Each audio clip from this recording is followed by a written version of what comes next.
Hello दोस्तों, कैसे हैं आप लोग। आई होप आप लोग मस्त ही होंगे। आज का हमारा बहुत ही मोस्ट टॉपिक है जो 2025 में सभी स्टूडेंटों के लिए बहुत ही मोस्ट होने वाला है। तो चलते हैं अपनी टॉपिक पर, देखते हैं हमारे प्रश्नों को। जनसंख्या वृद्धि पर कैसे नियंत्रण किया जा सकता है। परिवार नियोजन की वैज्ञानिक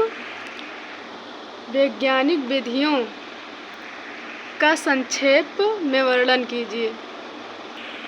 जनसंख्या नियंत्रण। भारत में तीव्र गति से बढ़ती हुई जनसंख्या को नियंत्रित करने के लिए निम्नलिखित उपायों को काम में लाए जा सकते हैं। जनसंख्या नियंत्रण में बताया गया है कि भारत में जो तीव्र गति से बढ़ती हुई जनसंख्या है उसको नियंत्रित करने के लिए, उसको कम करने के लिए निम्नलिखित उपायों को काम में लाए जा सकते हैं। शिक्षा की सुविधाओं का विस्तार। शिक्षित व्यक्ति प्रायः आय एवं व्यय के सिद्धांत से भलीभांति परिचित होने के कारण सीमित परिवार के महत्व को समझते हैं। यही कारण है कि शिक्षित परिवार सामान्यतः सीमित ही होते हैं। शिक्षा की सुविधाओं के विस्तार में बताया गया है कि शिक्षित व्यक्ति प्रायः आय एवं व्यय के सिद्धांत से भलीभांति परिचित रहते हैं। वे शिक्षा के महत्व को समझते हैं और जो शिक्षित व्यक्ति होते हैं वो प्रायः सीमित ही होते हैं। इसलिए हम लोगों को शिक्षा की सुविधाओं का विस्तार बढ़ाना चाहिए, क्योंकि शिक्षित व्यक्ति जो होते हैं आय एवं व्यय के सिद्धांत से भलीभांति परिचित रहते हैं और सीमित परिवार रहते हैं। बच्चों की संख्या का निर्धारण। जनसंख्या वृद्धि को रोकने के लिए प्रति परिवार में बच्चों की संख्या निर्धारित की जानी चाहिए। इसके लिए सरकारी स्तर पर भी कानून में संशोधन किए जाने चाहिए। परिवार में बच्चों की संख्या निश्चित करके अनियंत्रित ढंग से बढ़ रही जनसंख्या पर तुरंत प्रभावी रोक लगानी चाहिए। बच्चों की संख्या के निर्धारण में बताया गया है कि परिवार में बच्चों की जो संख्या होती है उन्हें निश्चित करके अनियंत्रित ढंग से बढ़ रही जनसंख्या पर तुरंत प्रभावी रोक लगाई जा सकती है। क्योंकि जब बच्चे कम होंगे तो आय बढ़ेगा, उनको अच्छी शिक्षा मिल पाएगी, उनको अच्छा पोषण मिल पाएगा। इसलिए बच्चों की संख्या का निर्धारण भी आवश्यक है। विवाह योग्य आयु में वृद्धि। विवाह का जनन से सीधा संबंध होता है, अतः विवाह योग्य आयु में वृद्धि करने से प्रजनन दर में कमी लाई जा सकती है। इसे स्त्रियों के लिए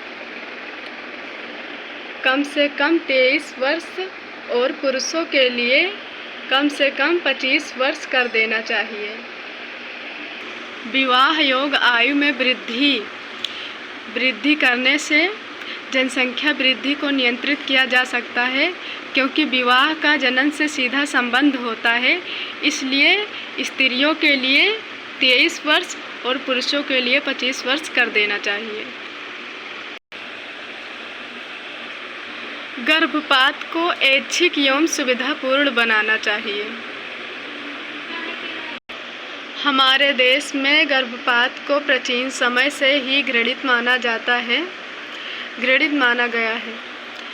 गर्भपात की सुविधा को शीघ्र ही राष्ट्रीय स्तर पर उपलब्ध कराना जनसंख्या वृद्धि को रोकने के लिए आवश्यक है। गर्भपात में बताया गया है कि हमारे देश में गर्भपात को प्राचीन समय से घृणित माना गया है, लेकिन जनसंख्या वृद्धि को रोकने के लिए हमें गर्भपात की सुविधा को शीघ्र ही उपलब्ध कराना चाहिए, जिससे हम जनसंख्या वृद्धि को नियंत्रित कर सकें। परिवार कल्याण कार्यक्रमों को अधिक प्रभावी बनाया जाए। जनसंख्या वृद्धि की समस्या का वास्तविक निदान जनसंख्या को नियोजित एवं नियंत्रित करने में निहित है। इसके लिए निम्नलिखित बातों पर सरकार को ध्यान देना चाहिए। पहला पॉइंट देखते हैं, इसमें बंध्याकरण को प्रोत्साहित करना चाहिए।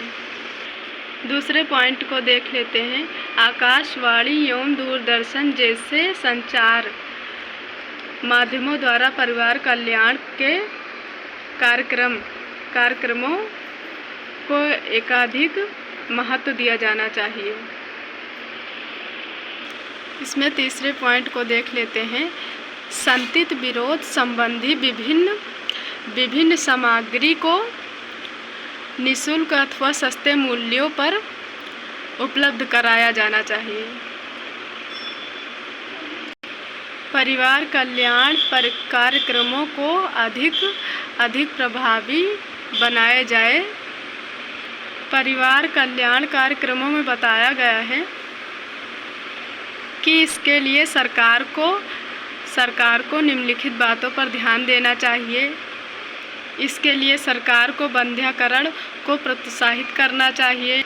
दूसरी पॉइंट में बताया गया है कि आकाशवाणी एवं दूरदर्शन जैसे संचार माध्यमों द्वारा परिवार कल्याण के कार्यक्रमों को अधिकाधिक महत्व दिया जाना चाहिए।